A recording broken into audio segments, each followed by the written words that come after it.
I think we're really starting to get a much bigger and clearer picture of the situation in Kenya and how complex and layered it is.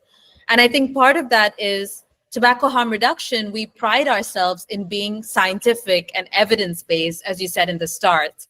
But that doesn't really work if the authorities are not open to looking at that evidence or believing that evidence or, relying on that.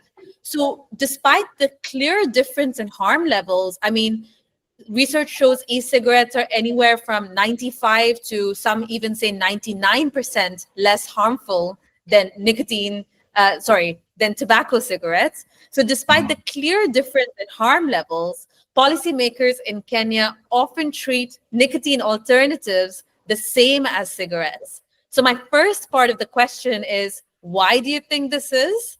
And the second is, how receptive are authorities to evidence about nicotine-based products and tobacco harm reduction? Thank you. Why I believe this is, there's three things here. The first is I think there's plenty of misinformation that is out there when it comes to tobacco and nicotine and them not knowing the difference. But mainly there's the influence of the WHO and the FCTC in terms of the guidelines which they give governments such as ours when it comes to regulation.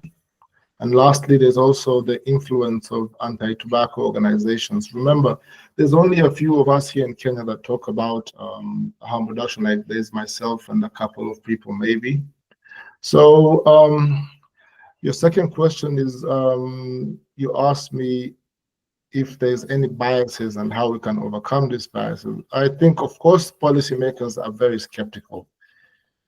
There are few of us that share THR information, and like I mentioned, there's also the WHO biases. And how we can overcome this, I believe, is through testimonials, where we can collect as many testimonials as we can in the country of people who've used the product to quit smoking, and maybe we share this with the policymakers, and this can maybe paint a clearer picture of what we're talking about and how they can maybe form the policy that can assist some of the people like this.